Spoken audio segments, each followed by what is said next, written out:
students. My name is Cherry, and I have the pleasure of introducing Dr. Mimi Murray. Dr. Mimi Murray is a professor of exercise science and sports studies at Springfield College. She received her BS and MS from Springfield College and her PhD from the University of Connecticut.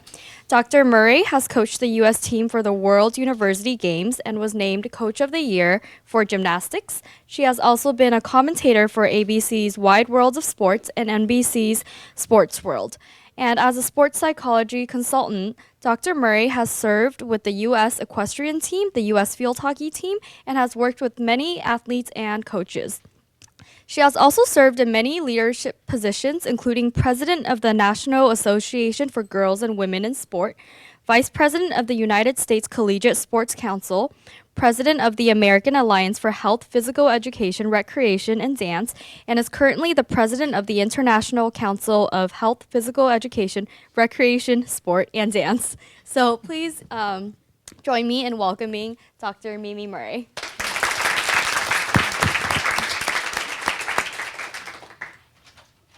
Hi everyone, my name is Mara and I have the pleasure of introducing Benita Fitzgerald Mosley, who officially assumed the position of Chief of Organizational Excellence for the United States Olympic Committee, USOC for short, in August 2013.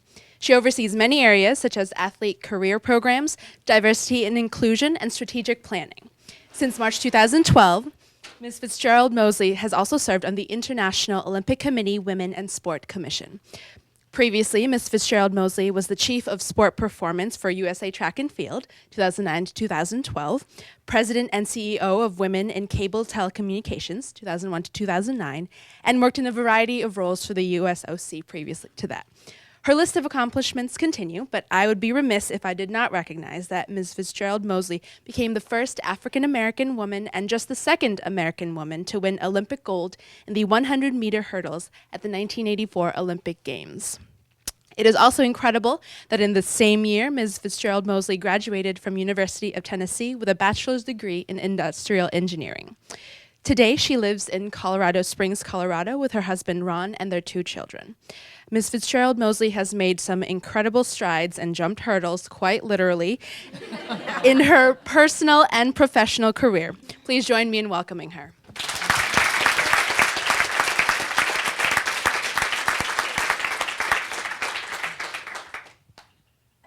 I have the pleasure and honor today of introducing Ms. Sue Enquist, who has spent 37 years as a softball player, coach, and administrator at the University of California, Los Angeles.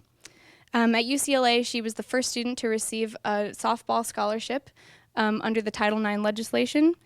She held the UCLA career batting title for over 2 decades at a .401 average. She was a member of the USA national team, winning World Championship gold medal in 1978. As an administrator, Ms. Enquist co-developed the John Wooden Leadership Academy for UCLA athletes and coaches. And she was a staff member of the inaugural USA softball national team, preparing them for Olympic gold in Atlanta in 1996. She retired in 2006, the winningest coach among all Division I softball with 11 championships. She now owns 2 businesses, Sue Enquist Coaching LLC and ChampionsFestival.com, which provide leadership curriculum. She often also works as a presenter, consultant, or board member for such institutions as ESPN and the U.S. Olympic Committee. She also frequently serves as an expert witness in Title IX cases and is a member of the International Women's Sports Hall of Fame. And as if all of these accomplishments weren't already impressive, she's also a passionate former pro surfer and still finds time every day to get into the water.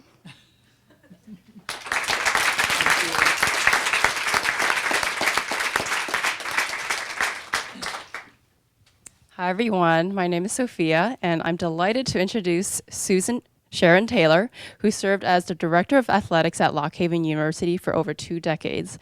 Sharon received her undergraduate degree in Health and Physical Education at Lock Haven College and master's degree in Physical Education from the University of North Carolina, Greensboro.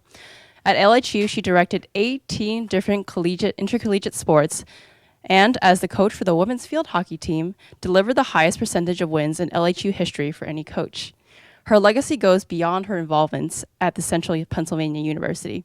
From 1987 through 2000, she represented USA Field Hockey on the board of directors at the United States Olympic Committee, and from 2001 to 2007, she was the president of the United States Field Hockey Association. She has a dozen of other astounding titles that I don't even have the time to list, but all of them boil down to the fact that she has been a forceful advocate for women's sport throughout her career. For example, she lobbied for an increase in the number of women's field hockey teams at the Olympic Games, and subsequently, in 2005, the International Olympic Committees approved matching the number of women's teams to the number of men's teams at the Olympic tournament. Please give a warm welcome to this incredible leader.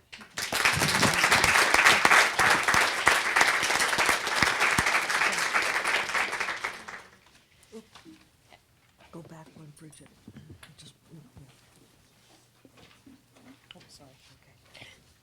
And welcome. I am Bridget Belgivini, the Director of Athletics and the Chair of Physical Education and Recreation here at Mosley College. Clearly, my career is not quite as esteemed as our panelists, and so I am simply introducing myself, and we will take the time to hear from them because they're the reason why this panel is happening today.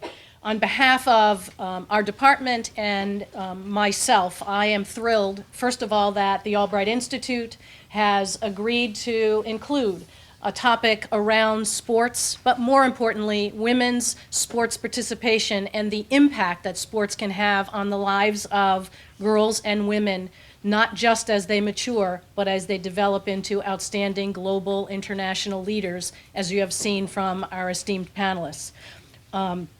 Research shows that there is a direct correlation between girls' participation in sport and greater achievement in higher education and employment.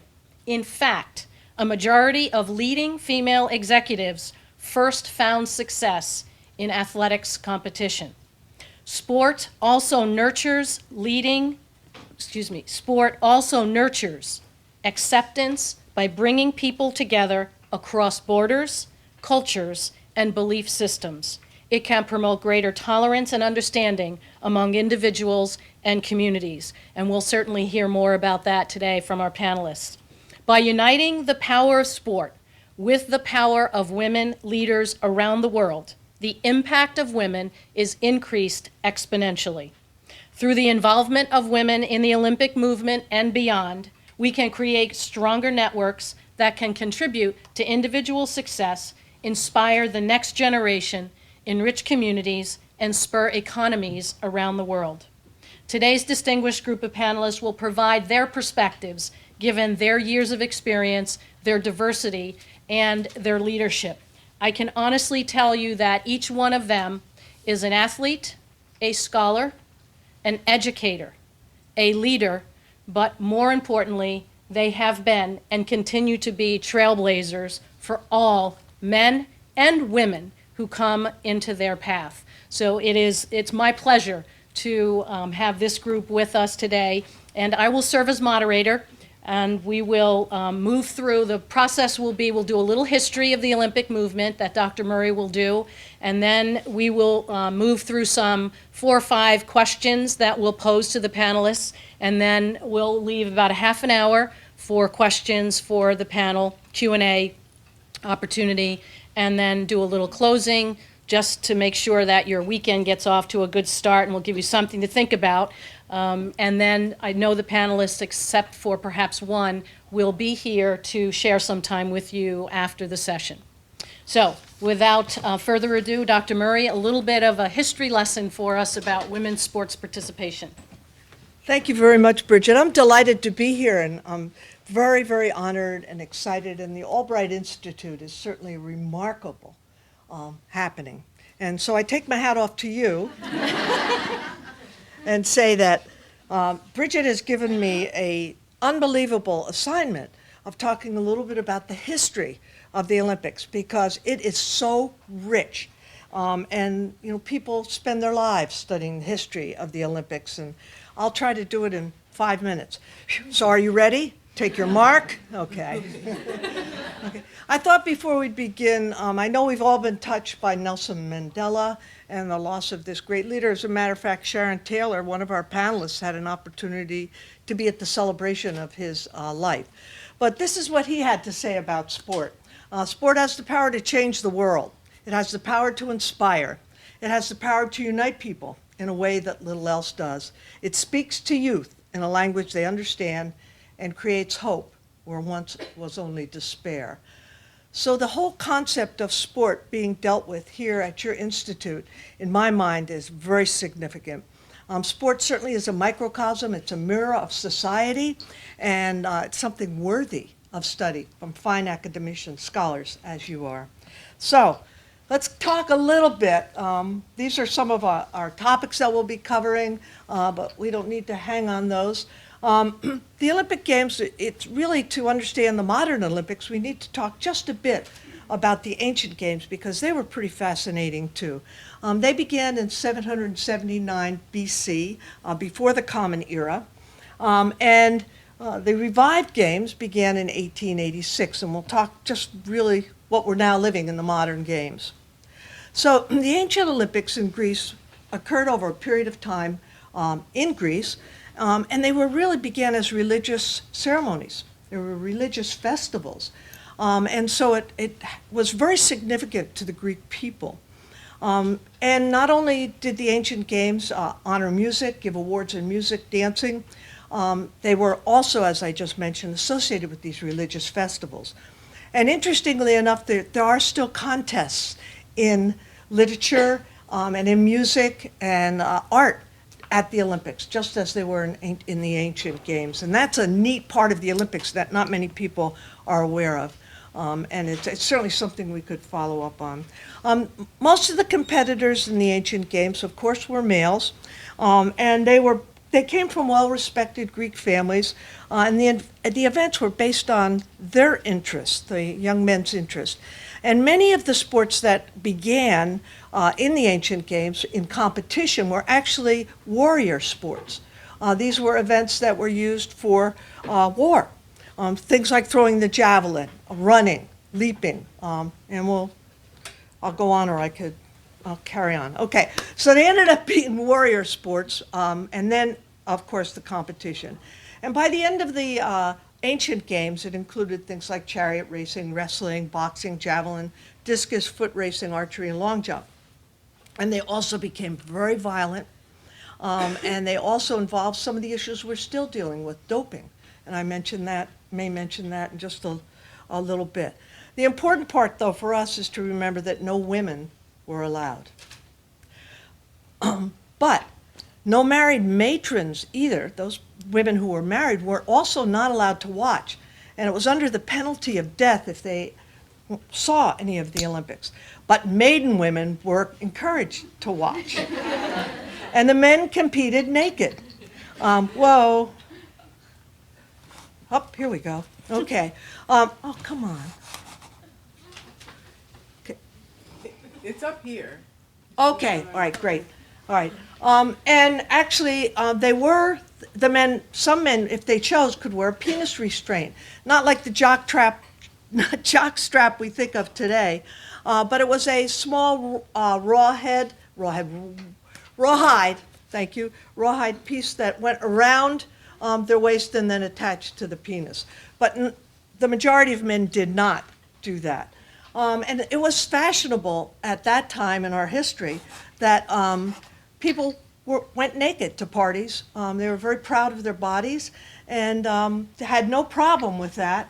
And I happen to love this because every time I have to go to a symposium, I think, oh God, no, not another symposium.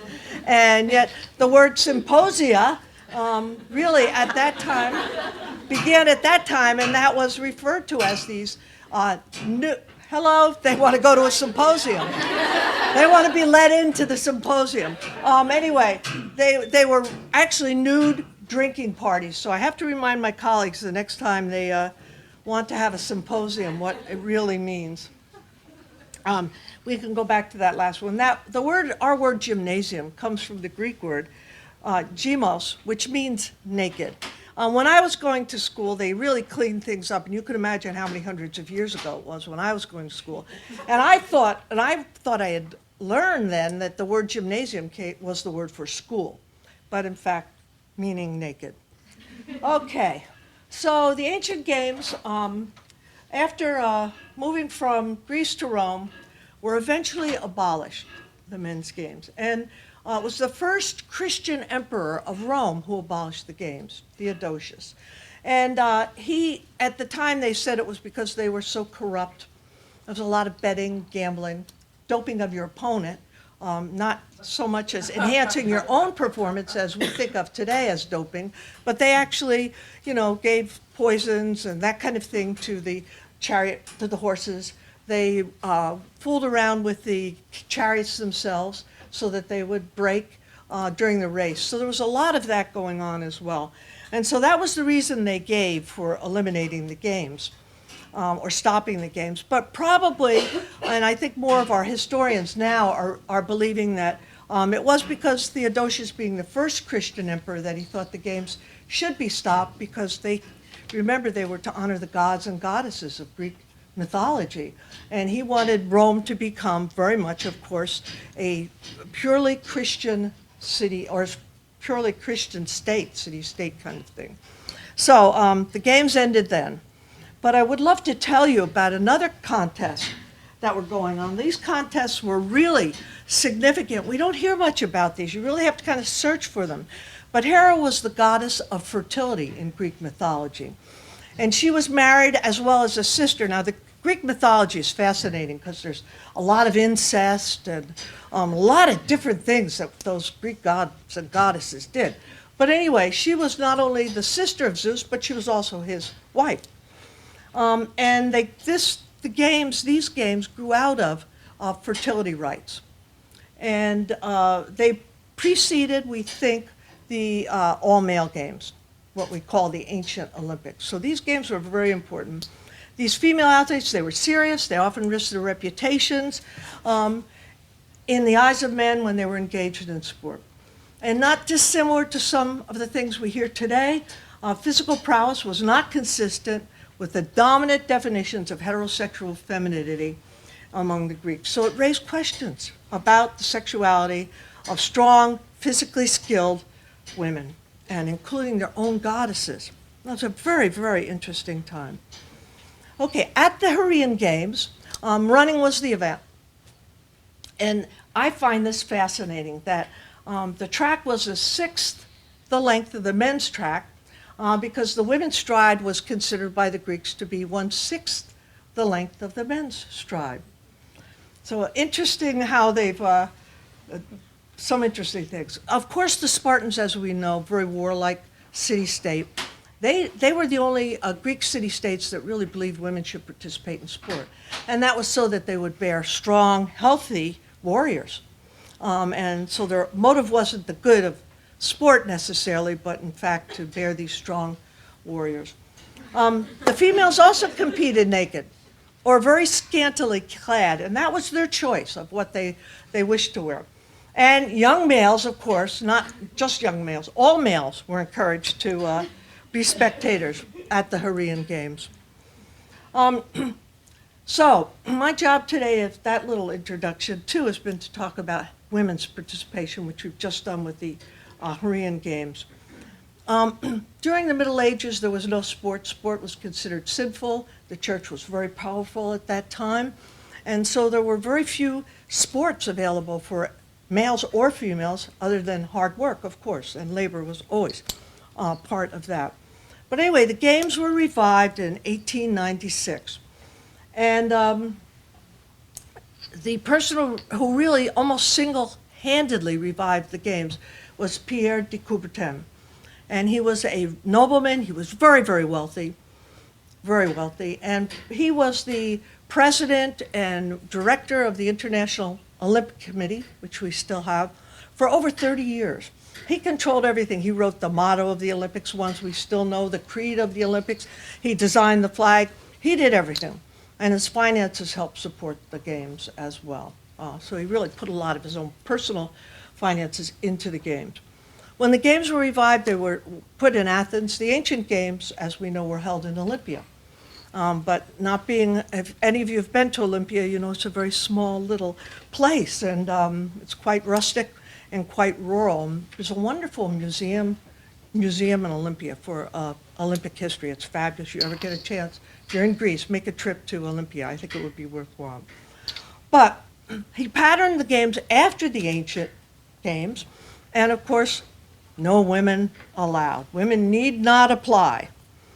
But there was a Greek distance runner at the time, late 1800s, and her name was Melpomene, and what a strong person in this particular day and age, because she arranged for the Athens newspaper to cover her when she was running to get press on her marathon run. And she ran it the day before the Olympics began. So she's quite a remarkable figure in the history of sport, and the courage that it must have taken for her to be able to first pull it all off and then to eventually be able to do it. Because she was sponsored by the press, she got a lot of notoriety and probably had more coverage than the first gentleman who ran the marathon and won, who was a Greek soldier at the time. We've given you a packet that you have that has the participation changes, not only in the number of sports offered, but the number of participants taking part. And you can see it's been dramatic. And I won't go over these. I think it's probably something you could spend a great deal of time. And you certainly can see that within the last 30 years, the most progress has been made. And you will see that in every one of our slides that we have for you. So this is participation by the percentage of events and women participating. And it's pretty remarkable what we have going. This is Winter Games, and we're all very excited about the Sochi Games, which are about to begin. And I'm personally excited that the event they have added is ski jumping, because women have competed internationally in ski jump for 25 years, and finally the Olympics has recognized this event for women, and it's a neat opportunity. And I think probably Benita will also mention something about those kinds of things and the event and the numbers of participating. Once again, by the way, mixed events would be things like pair skating, doubles, those where men and women compete together as a team. And I worked with the USA Equestrian Team. That's also a mixed event where whoever the best rider is, whether it's a male or female, is not important. That's the individual who gets to compete. So you can see, once again, the changes. And then you have the years when different sports have been added to the winter and the summer games. So amazing things have happened. And I feel so blessed that I've had an opportunity to see this growth and the opportunity for females in sport, and at the highest level, the Olympic level. I'm so happy that I've had this opportunity. Well, it's interesting because the IOC I mentioned, and you have an Olympic structure in the back of what groups, the International Olympic Committee rules everything, and then of course we have the United States Olympic Committee, which is responsible for things that come out of the United States and our country. But the International Olympic Committee, I mentioned, it began with Baron Pierre de Coubertin, who was very wealthy, and he needed financial support beside his own money to get the games going. So he invited all of the other world leaders who also were very wealthy and had, they were nobles, to be on the Olympic Committee, hoping he would get support from them, which he did. And we are one of the few countries that the title of being a member of the National Olympic, or being a member from your country on the IOC, in many countries is inherited, which is why Princess Anne in England is the member of the International Olympic Committee. We do elect our representative, and thank goodness for democracy. Because many of the people who are on the Olympic Committee, IOC, throughout the years haven't really known much about sport, to say nothing of women in sport. And women in sport was kind of threatening to many of them. So here are some of the events that women weren't allowed to participate in, and when they finally were allowed, women couldn't run the 1,500 meters until 1972. And that, from what I can read, that goes back to near the very beginning, like maybe the second or third Olympiad, a couple of women collapsed at the end of a 400-meter run, like we see a lot of men do. And the men on the IOC decided they needed to protect women. And that's actually the quote, needed to protect females from such demanding events. And we know physiologically that females are ideal for many of the distance events, physiologically as well. And so we can see these changes, the dates. These are fairly recent when we think of over 100 years of the modern games. And I know for me, one of the really exciting times was the marathon in 1984, and that was when the games were in Los Angeles, and Joan Benoit Samuelson won the gold medal, and pretty much unexpectedly won the gold medal in the marathon. And she's a delightful individual to chat with as well. So we can see those attitudes have been interesting. In my opinion, I think the Olympics and many others as well are facing some problems that need to be confronted and worked on. And you may have already thought about these, you've heard about them. Certainly doping, use of performance-enhancing drugs, the commercialization of the games, and also access, which is what we're all about, talking about access for all. So we're going to come back to that in a little bit, and I give the program back to Bridget. Thank you for your attention.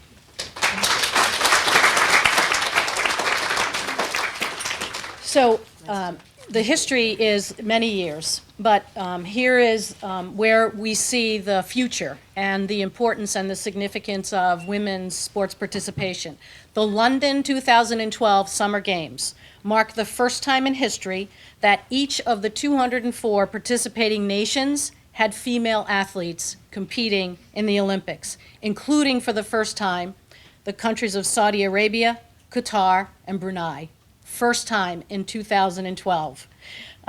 The other significant piece is that women made up 44% of the Olympic competitors in the London Games. 44%. The greatest show of gender equality in Olympic history. By comparison, Mimi's history, in 1908, the Games, men outnumbered women 53-1 from 1908 to 2012. Now, while that sounds significant, let me, a little bit of history about the charter of the International Olympic Committee, so that you can see back when it was formed, the International Olympic Committee, their charter stated, and I quote, "to encourage and support the promotion of women in sport at all levels and in all structures, with a view to implementing the principle of equality of men and women." Given what we heard between 1908 and 2012, we have certainly come a long way. That charter is pretty demanding, but we certainly have a ways to go. And I think the rest of the panel today will talk about what have been the positive changes and, more importantly, what do we need to continue to do, and how can you, as scholars today, with years ahead of you, impact and influence where we will go in the Olympics. So we're going to start with a question, and I'm going to have all four of the panelists respond to this. So we've heard the cultural and social significance of sports participation is huge, particularly in our country, but maybe more importantly in other parts of the world.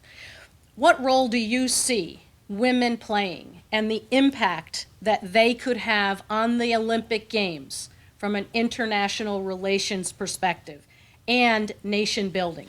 So basically, how can women within the movement influence and impact on nation building, which clearly men have been doing for a long time, but where does the voice of women and the role of women play? Let's start with Sharon, we'll go to Mimi, and then Benita and Sue. But I think that taking a look at some of the things, if you know the research on women in, whether it's in corporate headquarters or in organizations or in sport, women bring a different perspective to a great many things. And the perspective that women bring is often a moderating kind of influence, and is also an influence that yields greater productivity. Perhaps they cut through some of the politics. I take a look, my favorite area, even though I was in physical education and in athletics, I'm really a historian. I love history. I look at everything through the perspective, the lens of an historian. And if you look at the question of the Olympic impact on history, a greater question is the historical impact on the Olympics and some of the things that occurred. And if you track what has occurred through, I'm only going to talk about the modern games and in the summer games primarily. And to me, the modern games started in 1960. But if we go back just a tiny bit before, the impact of the games in 1936 in Berlin, the Nazi games, and you must call them that, the Nazi games. There was a strong feeling across the western part of the world that Berlin should not have the games in 1936, just based on what was going on. And yet, the efforts of Britain and a couple of other countries was thwarted by the United States, unfortunately, that supported going to the games in 1936 in Berlin. Could that have changed the direction of the world? Could that have changed what happened in World War II? In 1980, we all know that the West, 62 nations, boycotted the Moscow Games. In 1984, the Soviets returned the favor, and the Eastern Bloc and 29 nations boycotted those games. What we don't realize is how many other boycotts have occurred as a result of things that happened in the world. 1958, we don't realize that based on the Soviet invasion of Hungary, several nations, including Switzerland and Spain, stayed out of the Olympics in 1958. In that same year, because of the invasion of Suez, Egypt, Iraq, and Lebanon stayed out of the Games.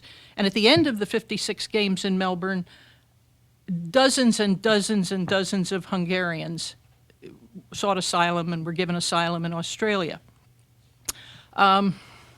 88. We don't realize, we think that the boycotts ended with the games in LA, but in fact in Seoul, the games were boycotted by a couple of countries, and sometimes it makes a difference on which countries boycott. I mean, let's be fair about that, right?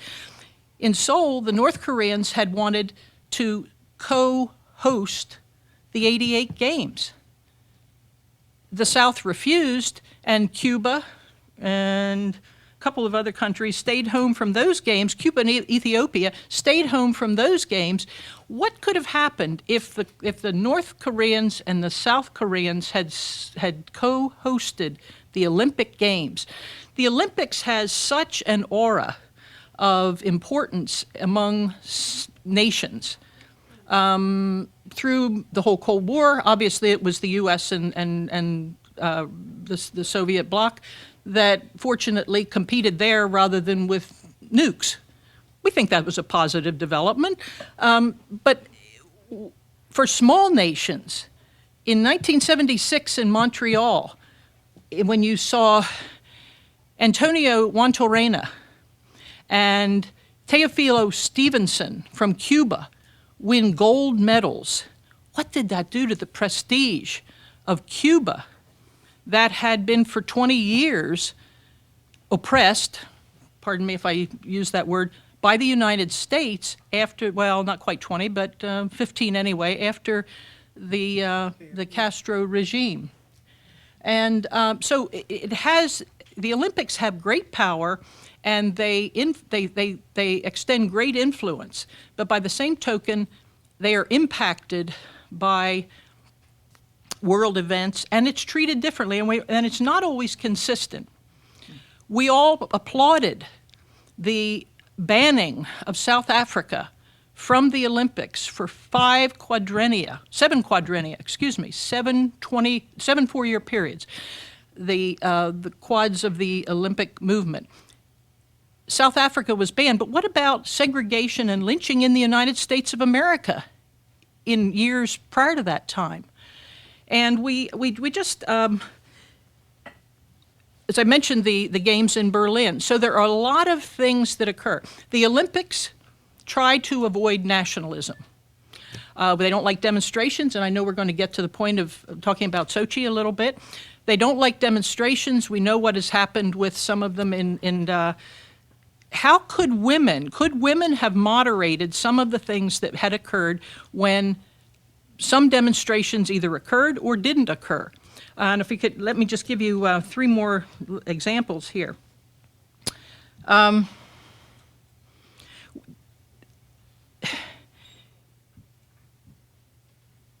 don't know which one to start with. As I already mentioned, the games in Berlin. If you fast forward to 1968 in Mexico City, and you remember the Olympic Project for Human Rights, it replaced what everyone feared was going to be an African-American boycott of the Olympics in Mexico City. Instead, 2 men stood on a podium, raised their hands in the air, and they were banished from Olympic competition for life. 4 years later, in Munich, 4 years later in Munich, 11 Israeli athletes were killed. And not a moment was taken out of the games to pay respect and hold a memoriam for those athletes, because that would have been seen as being some kind of a demonstration of something other than Olympism. I believe women have a different perspective about some of those things. I believe women with greater involvement. Now, the increase of women in the Olympic movement in terms of competitors is wonderful, and it's been steady, and it's slower than we would like, but it's been steady, and it's wonderful. But the increases in the power making, the leadership, whether it's at the IOC level, they have finally reached their 20% level of 22% level of women on the IOC, which is wonderful. But when you look at the national Olympic committees and the international federations, the NOCs, the IFs, you'll see very, very few women in leadership positions around the world. And those are the places where they make the difference.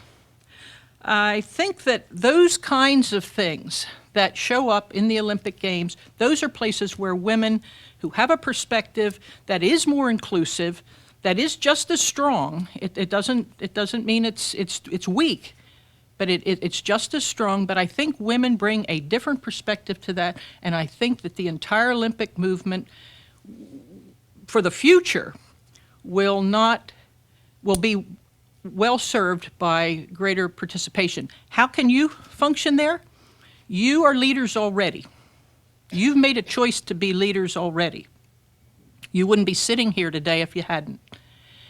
And you've got to carry this forward, not necessarily belonging to the Olympic Committee, but when people talk about sport and you are in a position to make a difference in it, keep it in mind and make a difference. Okay, Mimi? Thank you. I think that all of us need to be very much aware of it, and I think you probably are, but we need to recognize the power of women, and certainly the power of women to spur business. And the Olympics is business. And certainly economic growth around the world, and in the next decade, women have the potential to outshine even the potential of India and China, if we think of all the women in the world. And we can, as the producers in our economies, as entrepreneurs, as employees, as consumers, it's amazing the power that we have, and we need to use that power, and we need to use that power within the economy to continue to provide opportunities for girls and women. And we know for sure that economic growth is really spurred by women, and that's an amazing thing. So I think we can certainly have an amazing impact, not only on the Olympics, but physical activity for girls and women, which is important at the very beginning level. So. Benita? Okay, they've given us so much information, I forgot the question. You want to know the cultural significance of Olympics, right? I've just been so involved in what they've been saying. I've learned actually quite a bit. I am a direct beneficiary of just all of the trailblazers that came before me, many of whom are sitting at this table, but the legislation, Title IX, that many of you have heard about, both from an athletic perspective as well as academic perspective. Getting an engineering degree from Tennessee, women didn't get those, just maybe a generation before me. And so Title IX both opened up doors for me to be able to pursue that kind of a career, as well as to get a college scholarship at University of Tennessee and compete there. I think my participation in sport, I call, particularly my gold medal, the gift that keeps on giving. You think that you stand on a podium and it's one moment in time and you get a gold medal and the national anthem plays, and it's a pretty surreal experience. But every job I've ever had, even meeting my husband, all as a result of my participation in the Olympic Games. I was on the Athletes Advisory Council for the U.S. Olympic Committee, and therefore a meeting in Denver, and ended up through mutual friends meeting him. So, I mean, I feel like I owe a debt of gratitude to my participation in sport far beyond just being able to hang a gold medal around my neck. So the cultural significance for me individually has been huge. Watching the Olympic movement, even if you think about it, looking at those stats, reminding me that it was less than a quarter of the participants in the LA Games, my games, were women. It's 23%. And 44% is, almost double that, and it's huge. And for the first time, the U.S. Olympic team in London, there were 51% of that team were women. So it's the first time in history that the U.S. team had more women than men. We won 56% of the medals, 63% of the gold medals. So women rock. We knew that Absolutely. already. But I led the U.S. track and field team to the Olympic Games in London, and it was second only to standing on the podium myself. Was helping them win 29 medals. That team. We had set a goal. They'd won only 23 in Beijing, and we'd set a goal of having the team win 30 medals in London. And so to get even just shy of that was pretty miraculous. But you see the change that occurs in women when they really believe in themselves. That spirit of pursuit of excellence and the confidence that I personally gained, but I see that across the world. Nawal Miliwakil was an athlete in the 84 Games with me. She went to Iowa State University, but she's from Morocco originally. So she was the first Muslim woman to win a medal in the Olympic Games. And it opened up so many opportunities for Muslim women around the world to compete in sport, but also she went back to her country. She didn't let it rest. She didn't let that gold medal just, gather dust. She was anointed really by the king of Morocco at that time, wealthy beyond measure at this point in time, but she still serves on the IOC, and she's been instrumental in that 23% turning into 44% because of her participation. She's been instrumental in the burgeoning of women participating in sports in Muslim countries. And so, you see the cultural significance of one individual having that kind of success and then taking that across. Kathy Freeman, I don't know if many of you remember her. She won a couple of gold medals in Australia at their home games in 2000 in Sydney.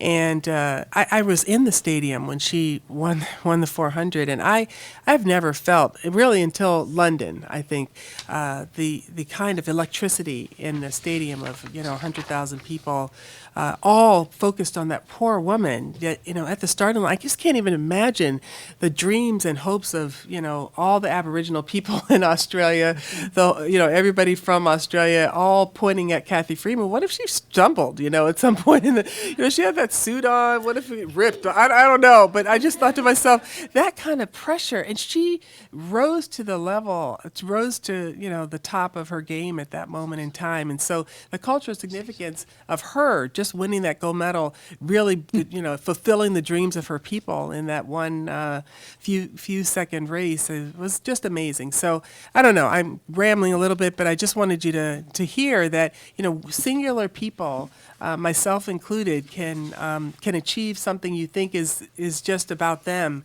and you're able to then affect, a whole team winning 29 medals at an Olympic Games later on, and now in a larger role with the Olympic Committee, or a Nawal or Kathy, really transforming opportunities for their people in their respective countries or cultures, and it's pretty amazing. Sharon, and then we'll If, let yeah, I'm Sue- sorry, if I may, Sue, I just wanted, because she brought Kathy Freeman up, Kathy also lighted the torch at those games, and there was a malfunction with it, so her grader was standing in a ring of fire before they got it going. But I will share with you, I brought this along, and you can take a look at it more. This is a picture, I take pictures of everything. This is a picture in a metro in Sydney, and it's a picture of Kathy Freeman, and the caption is, "Change the world 400 meters at a time." Mm-hmm. And she absolutely did that, because more than anything, her Aboriginal people, but also all Australians, were on her back for that race. I'm sorry.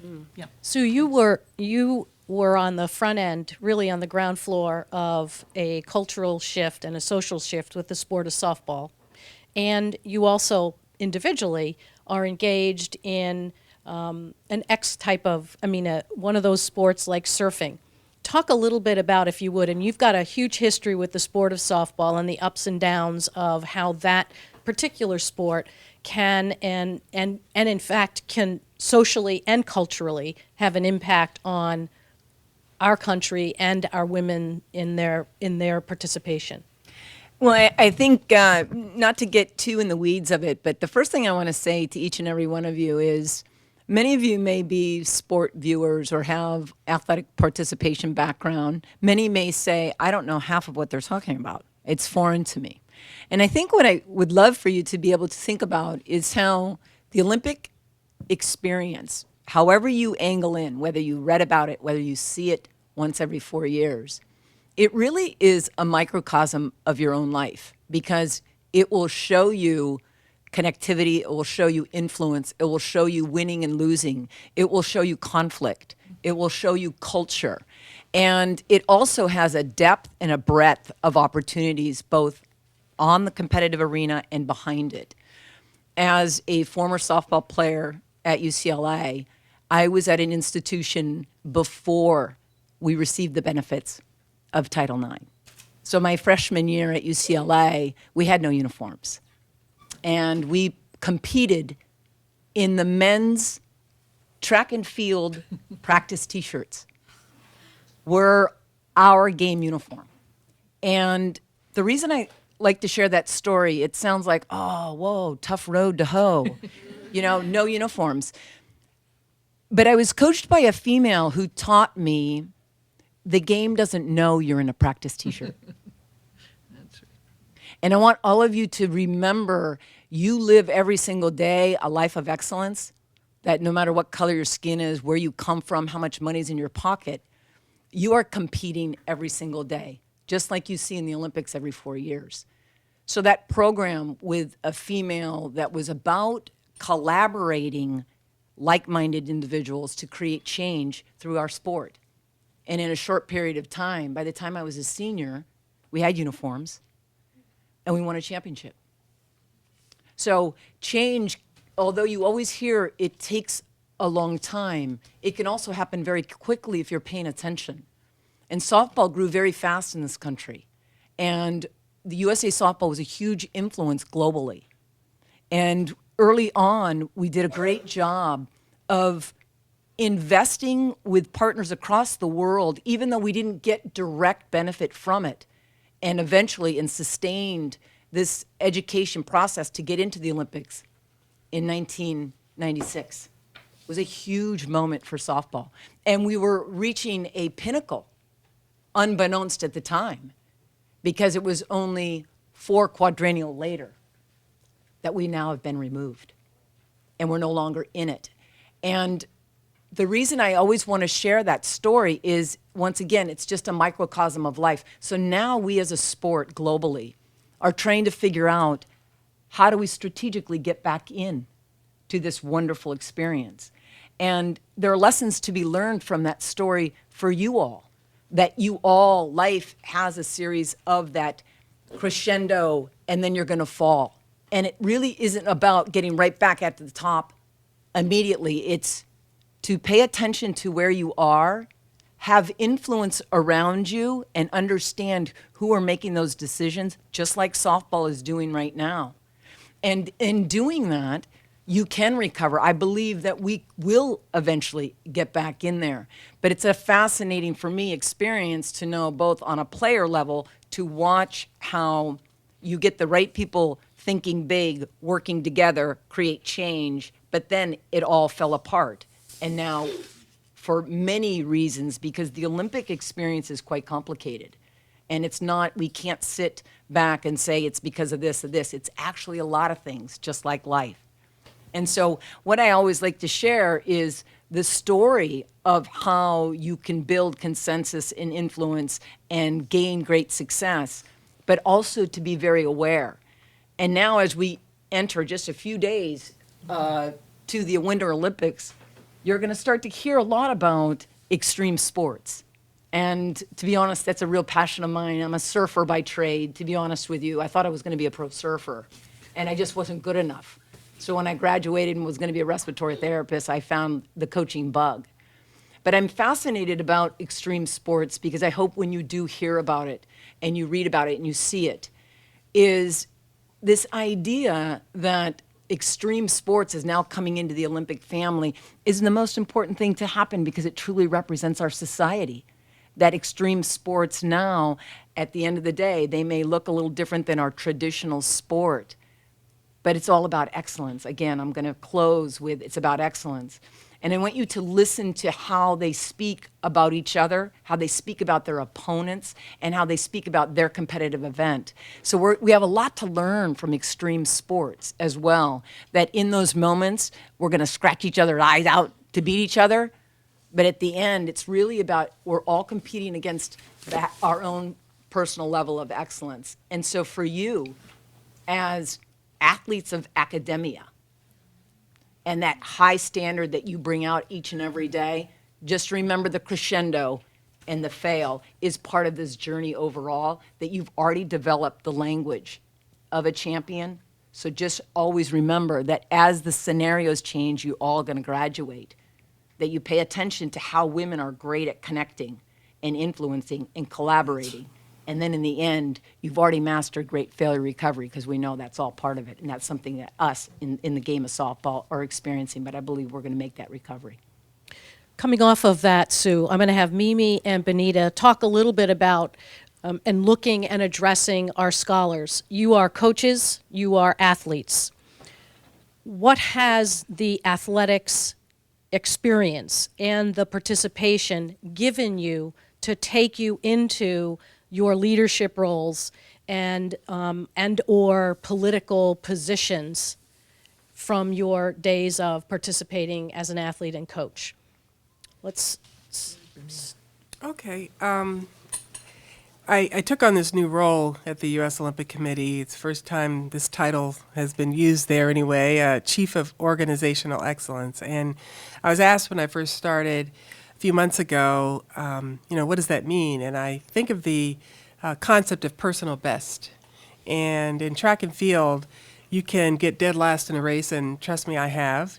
But if you have, achieved a personal best time, distance, or height in a particular event, you feel, some satisfaction that at least even if I got dead last, I have achieved the best I've ever done before. And you can set personal goals for yourself that really have nothing to do with anybody else, right? I can run really, really fast, the fastest time I've ever run, not compete all that well, but I can, at the end of the day, feel like I've triumphed. And so in your personal best, I think about Tiger Woods every once in a while. I brought my A game today, right?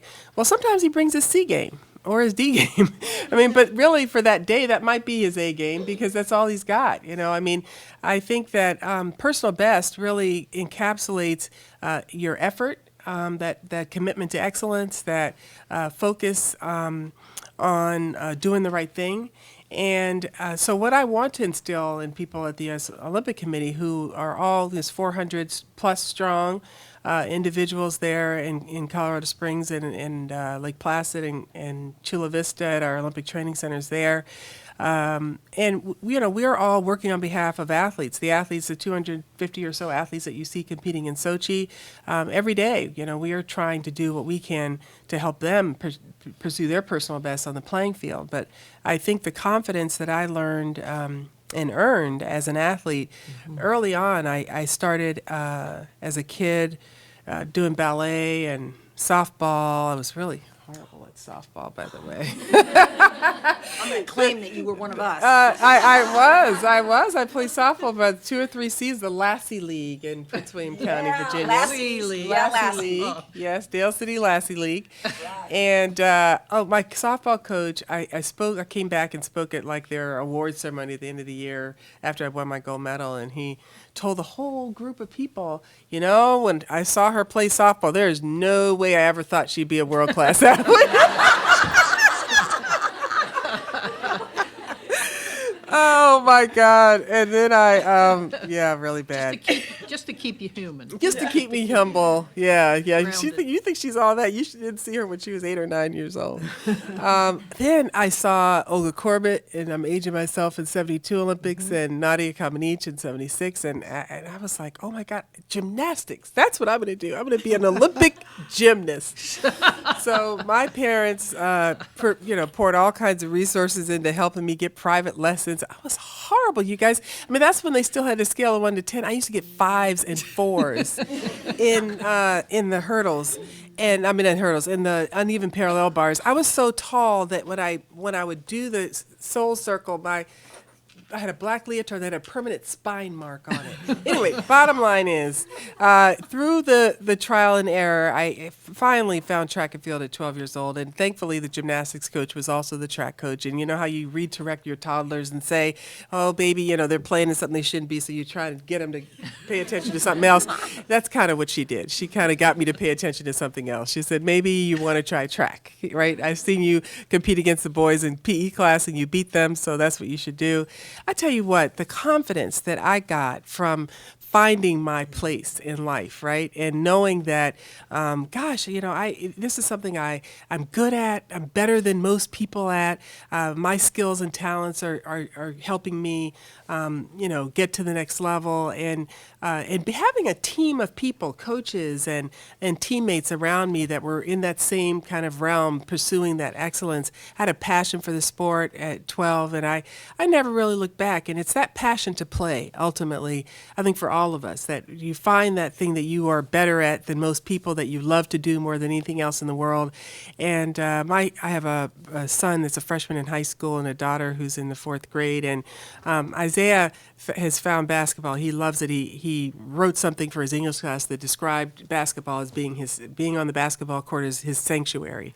And to find that as a freshman in high school, and to know that's your place in life, right? That's where and he's a great student, and he's a good musician. He's got other talents and skills that he pursues, but that's where he wants to be, and he loves that. And to set goals that I see him excelling in and achieving, for me, that's been the foundation to me to catapult my career, and to take risks and chances, and finding a career both in sport, but I've been an engineer, I've been a CEO of a women's organization in the cable television industry. I never shy away from challenges because I have that inherent confidence that if it's something I love to do, I'm going to put the work and the passion and effort into it to be successful, and that I all learned from my days on the track.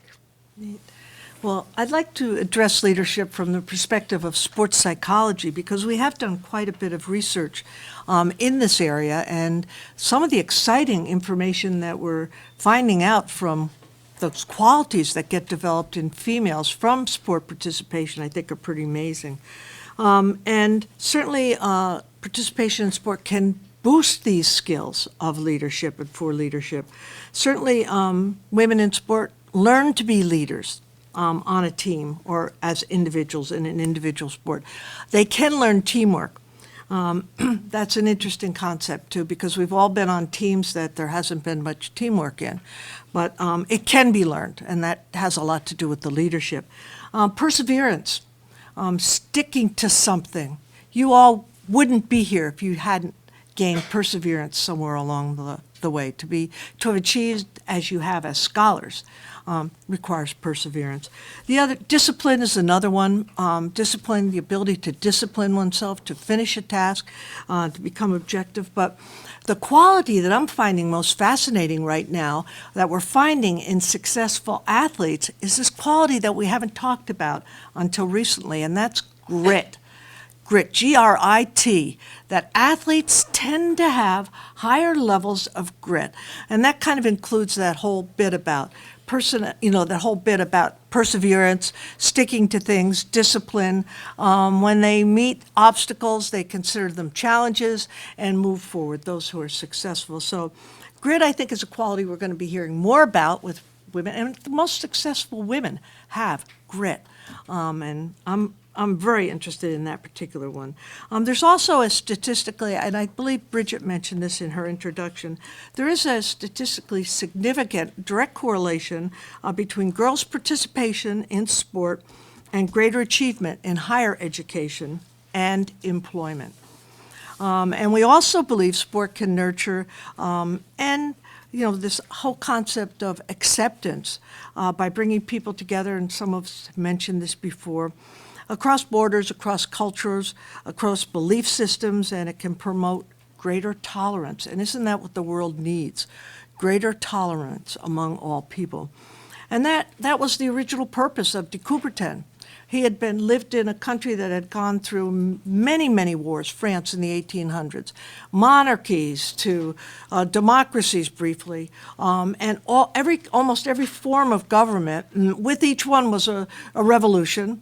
People were killed, people were maimed, and he really believed that if we could bring people together on the field of play, they would learn to really respect each other. And through that, certainly they wouldn't want to be warring against each other. So this whole idea of that learning respect for others and across borders, I think, is very important. And just another statistic I find very significant is 55% of the women in senior management and executive roles in the United States have participated in sports at the university level. Wellesley, right here. And as compared to, and that's 55% as compared to 39% of others in managerial positions. So there's a lot to be said for leadership. Thank you. So let's shift a little bit and get to perhaps the more global impact and the influence of serving as a host country and the penchant for winning medals. Let me turn to Sharon and Benita. And given your past roles, can you talk a little bit about your experience and the impact that serving as a host country has for the country and the participants within the country? What impact does it have to serve as a host country? We're going to Sochi coming up in Russia. What are the issues, the impact and implications of that? Do you want to start, or do you? Go ahead. Okay. Well, first of all, hosting the games historically. I'm sorry, go back to historically, but again, even just the modern games, the cost of hosting a games is just extraordinary. And I think this has to be mentioned because it has an impact on where they're going to be able to be hosted in the future. I'm only going to give you a couple of statistics. Montreal, which is one of my favorite, it was the first Olympics I ever went to, was 1976, and I've gone to all but 3 since. 1976, Montreal's loss was $1.5 billion, and they paid that off in 2005 from 1976. They thought it was going to cost substantially less than that, and it was incredibly expensive. The cost, it's hard to get it from some of the countries over the years, but Barcelona cost $9.3 billion. They don't say what their budget was. $43 billion in Beijing. Now, $20 billion of that was spent on fireworks. I can attest to that. But $43 billion. Athens, don't know what Athens' budget was, but they lost between $14 and $15 billion, and it directly influenced their debt crisis of a few years later. It was the first Olympics, the first games after 9/11. The cost of security was incredibly high. The U.S., UK, Germany, some of the other countries helped out with that, but still, Athens lost an incredible amount of money. Sochi will probably be the most expensive Olympic Games, summer or winter, in the history of the Games. Their budget is $50 billion. Now, where are we going after Sochi? Pyeongchang. Rio. Rio. Oh, Rio. And you've already, yeah, I'm sorry, I've jumped over now to the Summer Games again, and already there has been unrest in Rio based on the FIFA World Cup. Well, my goodness, if the Brazilians are fussing about the World Cup in soccer, because of the cost and things like that, it has an implication in their society for the Olympic Games. And then how many other nations are going to be able, and I say nations are going to be able to host it. Remember, the Olympics don't go to a country. The Olympics go to a city. A city. The first game since the 30s to make money on the Olympics was 1984 in Los Angeles. And we made about $250 million, which the U.S. shared some with the IOC, some with national Olympic committees, and with our own NGBs in this country. But other games have made some money. For instance, Salt Lake City, when we hosted the, I know you all heard about that in the last election, about saving the Olympics in Salt Lake. But Salt Lake made about $100 million, but the people of Salt Lake put in terms of the taxpayers, over $600 million for those games. But that was a commitment that was made. Having them in the country, we talked about Kathy Freeman, having Olympics there. The impact of Kathy Freeman's performance in 2000 in Sydney truly changed the fabric of Australia. Australia had a very troubled history with the Aboriginal people. And in fact, prior to the Sydney Games, when I think it was maybe the Commonwealth Games, when she won one of those, she circled the stadium carrying the Australian and the Aboriginal flag. And she was told by a leader of the Australian delegation not to do that again. And she did it again. And so, and you know what? Generally, the Australian people, whether they were Aboriginal or not, they supported that. They thought it was wonderful what she had done. Can a single person change a nation? Mimi, at the very beginning, with her quote of Nelson Mandela, can a single person change an entire nation? What he did with the very clearly apartheid, I mean, it was, the Springbok rugby team in South Africa was virtually the poster child for the apartheid government. And yet Mandela wore their jersey, he supported the team, and he changed the people, and he changed the culture just by what he did. And he knocked down that barrier and changed, for the good, the entire nation. Athletes have been able to do that. Women athletes have been able to do that. You talked about the marathon in 1984. Actually, in honor of this, I wore this pin. This is a pin from the marathon trials that were held in Olympia, Washington, for the 1984 Games. And when little Joan Benoit, who's about 4'10" in heels, won that marathon, that was incredible for women all over the country. Some of the Olympic leaders said, women aren't interested in running in a marathon. Certainly South American women weren't interested in running in a marathon. And when Brazil opened and had a marathon trial, they had 100,000 people turn up for it, watching and competing. So I think that hosting a hosting a games, if the country, the city can afford it, does give another level of exposure. And it's taking your point of the strategy and how to recognize where you are and where you want to get. we've had in this country at least 3 women's games, the Women's Olympics. The first one was '84, where this was the first generation of post-Title IX babies that participated in those games. And then the next one was 1996, when women won most of the U.S. women won most of the medals there. So that team sports winning.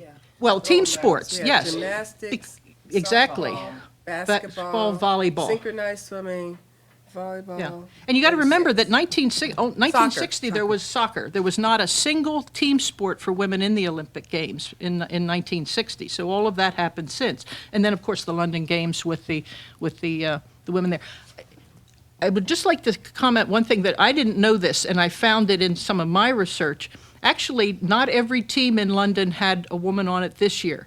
Every country now has had women on their teams, and with Qatar and Saudi Arabia and Brunei sending this year. But this year, Barbados and Nauru didn't send women, not for any political reason, or they just didn't have women on their teams, and they didn't send them this in London in 2012. But hosting a game certainly gives another level of a platform for making the case of women.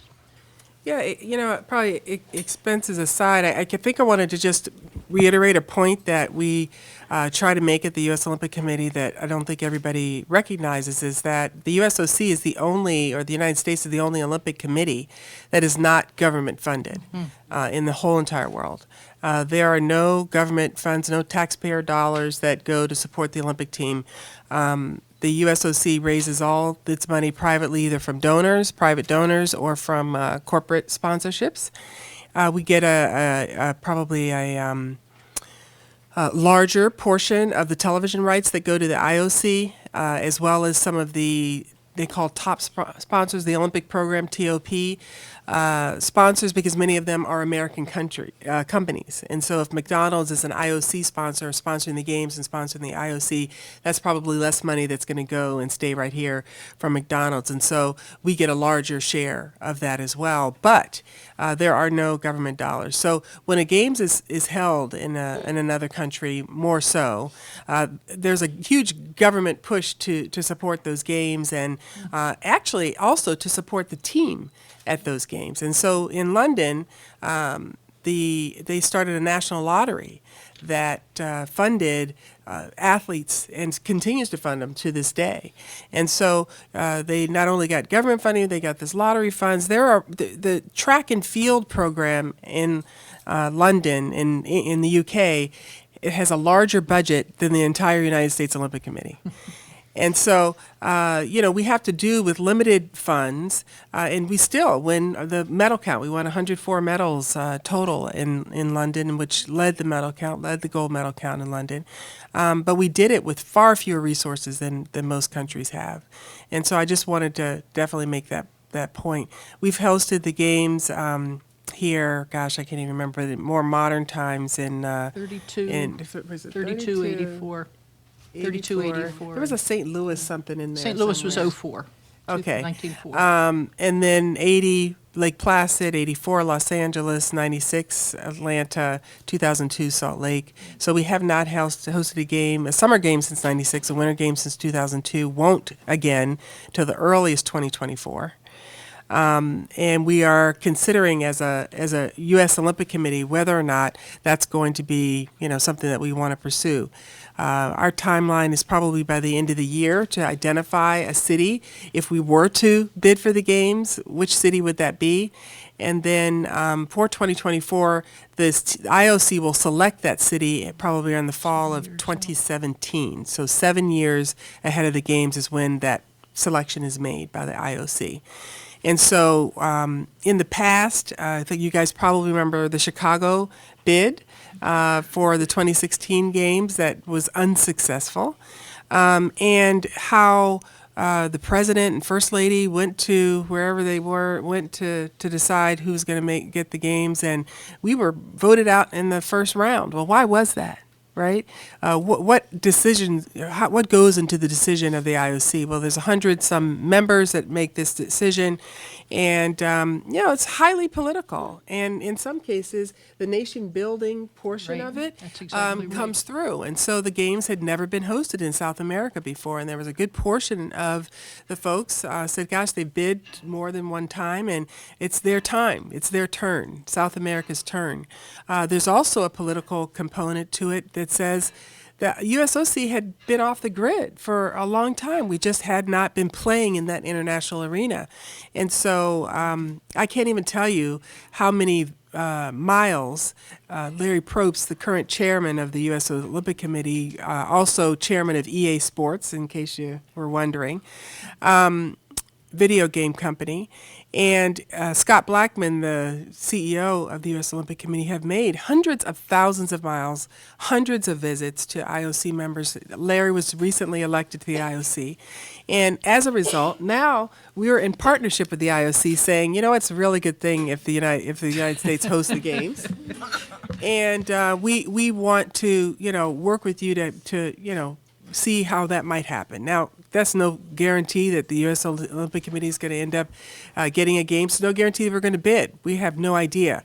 But the difference is that we've got a more inviting environment and opportunity in which to do that, where we're not in competition. One of the key things was to negotiate a television rights deal about a year ago that Larry and Scott did that really did open up the political waters, if you will, for us to have a bid.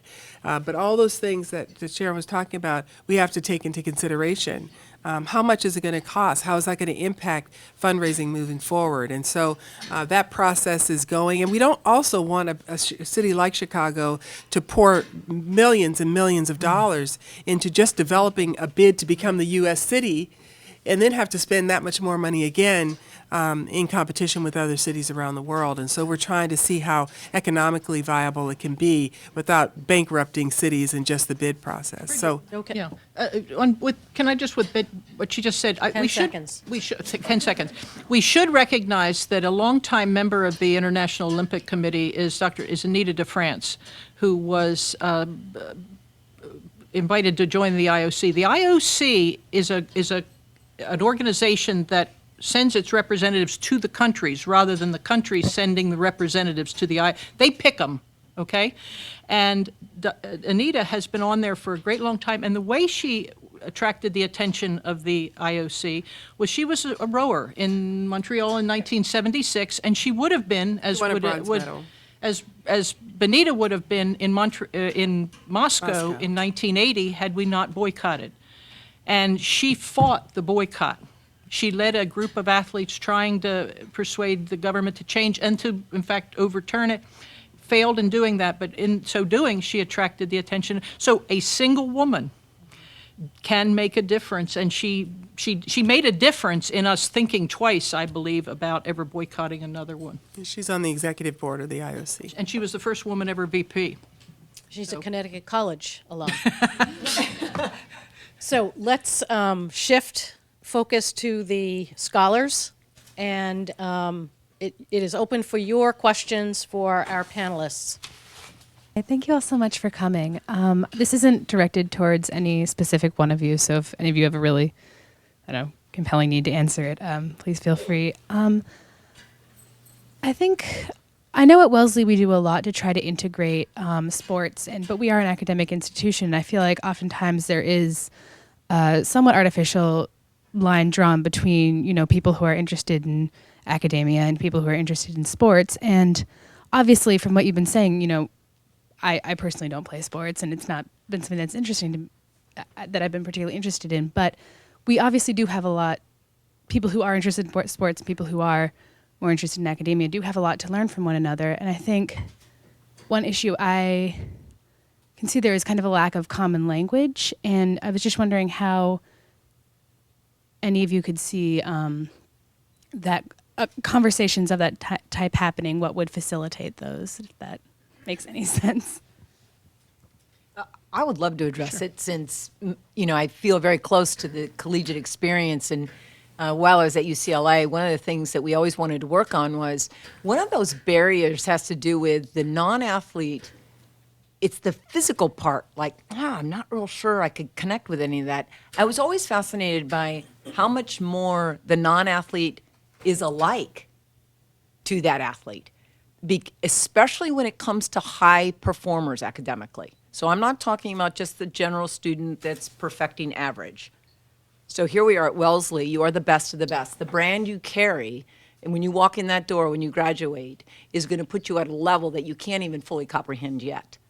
But you compete at a level in your personal excellence just like an athlete does. It's just that we're not doing a good enough job in athletics and in academia to create events in your academic calendar to put your populations together to talk about fear. Because the fear you have on that engineering test in 3 days is the same exact fear I feel against that rise ball pitcher on the same day. So it's about the emotion, the intellect, the preparation, the strategy, the tactics. That is our common language with high performers. So I know for many of you that may not have competed at a high level, you're competing at a high level of your personal excellence every single day, and that is where our language is completely identical. And so for me, when I look at that, if we as institutions could do a better job of the academic side reaching out to athletics and athletics doing the same, and creating, if you're a semester institution, 2 events a year. If you're a quarters institution, 3 events a year. To put all of these groups together, especially with women, we are excellent at influencing, collaborating, and networking. The university overall will benefit tremendously. I don't see them as being mutually exclusive. I'm an engineer who's an Olympic gold medalist. So clearly I focus on academics as well as athletics. And if you're at a college institution, particularly if you're a woman, women athletes graduate at higher rates than the rest of the population, in not necessarily Wellesley, but definitely at other institutions around the country.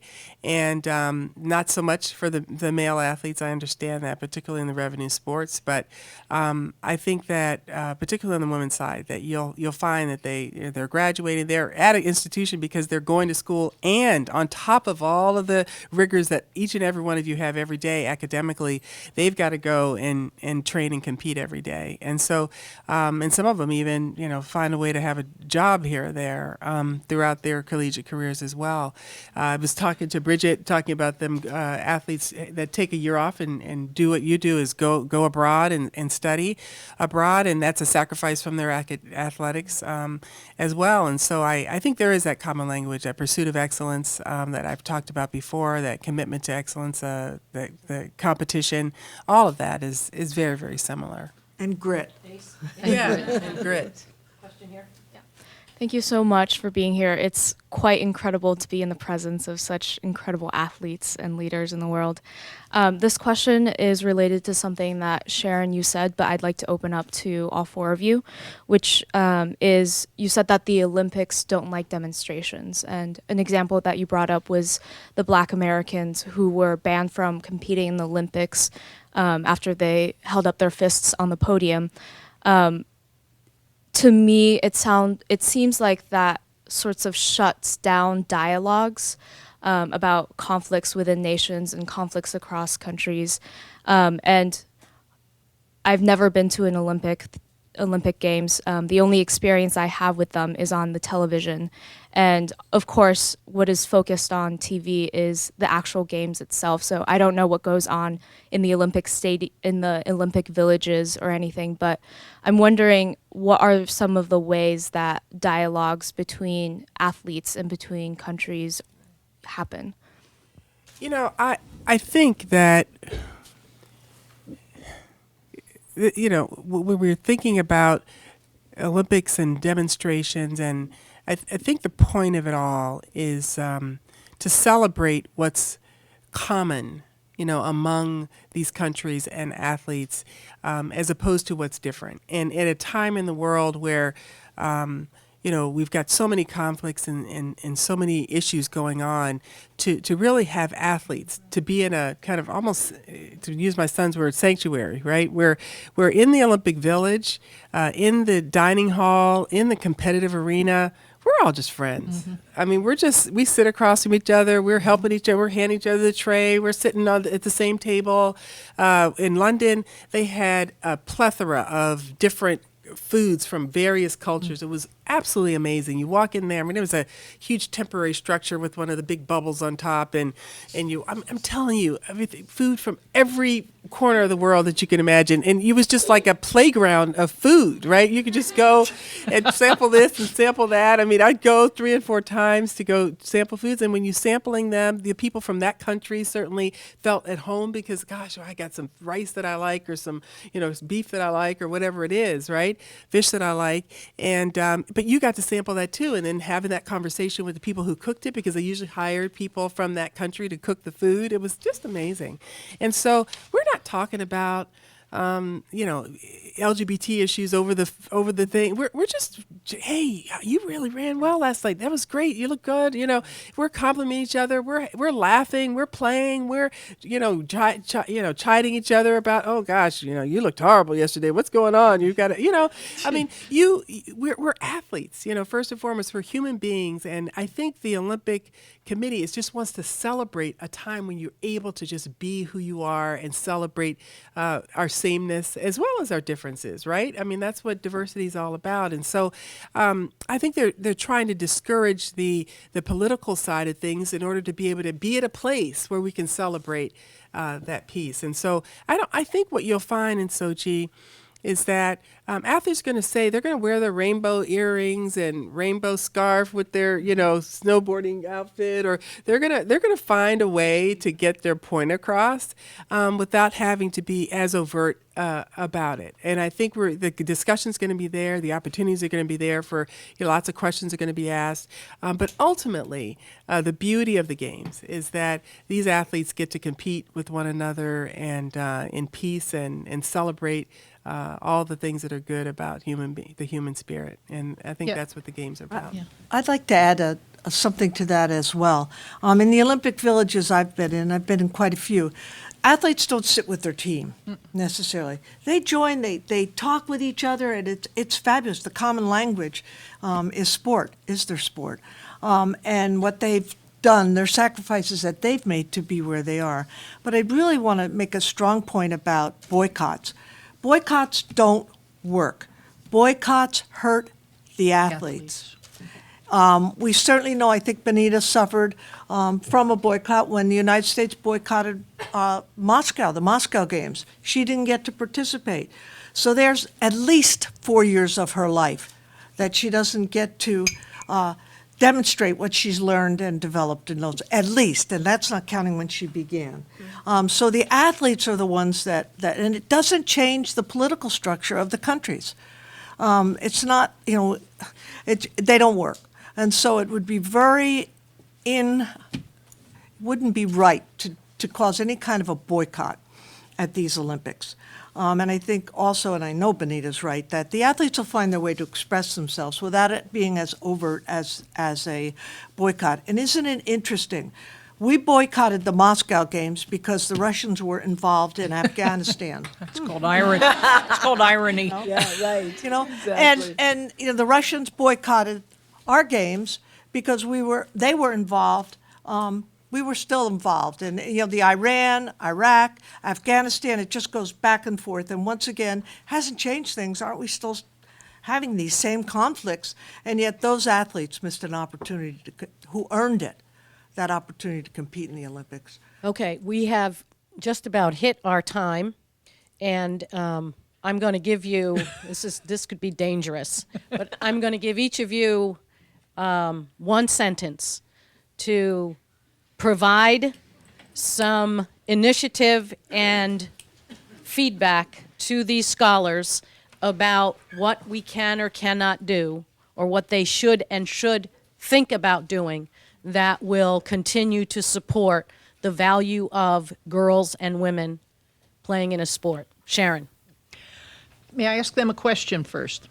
And I'm going to give you. That was all I got to say. And you can have a run-on sentence. No. No. How many of you have read Lean In by Sheryl It's Sandberg? in my tote bag up there. Okay, if you haven't, read it. That's what I would like you to do. Lean in. Do not be discouraged from doing anything. If you have an opportunity to do something, take that chance and do it. You may be afraid, it may be academic, you may be afraid, it may be athletic, but if you're given the opportunity, make it be that you just couldn't do it, and then you'll reorganize, as your GPS gypsy says, recalculate and do something else, but do it. Just take the chance and go for it. Sue. Grit. Grit. Grit. I want you to remember the core of a sustainable champion. That's everybody in this room. That you competed over time already. You are organized day to day and with your North Star. You know and have mastered failure recovery, the R. And you have a pep in your step, almost a skip in your skirt. So remember the acronym CORE. Compete, stay organized, failure recovery, the R. And the E is enthusiasm. Keep the skip in your skirt. Life is imperfect. Benita.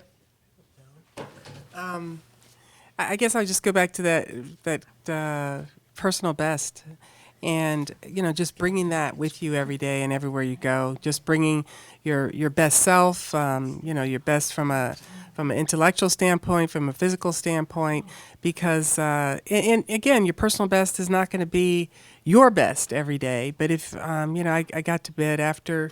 Well, I don't know. I got in after midnight, and in the 2:30. I'm looking at the clock like, why am I still up? And so every day I don't get the right amount of sleep. I don't eat right. I got 10 meetings and then basketball game and a piano recital all the same day. So I'm not going to be at my best 100% every day. But I sure as heck am going to give my best effort. And so that's what I encourage all of you to do. Thank you. I have something I'd like you to read. That's just my concluding thing. How do you read this? How do you read this?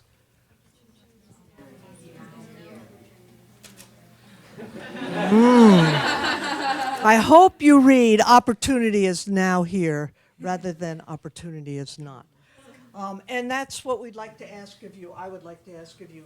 Can you make a commitment to see that every girl has an opportunity to learn sport, to participate in physical activity for the health of it and for all of the other values we've talked about here today? Okay, there you have it from our four panelists.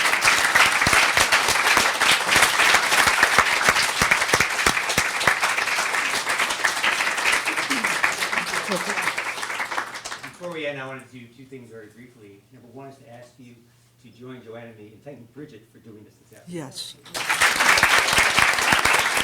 Hello.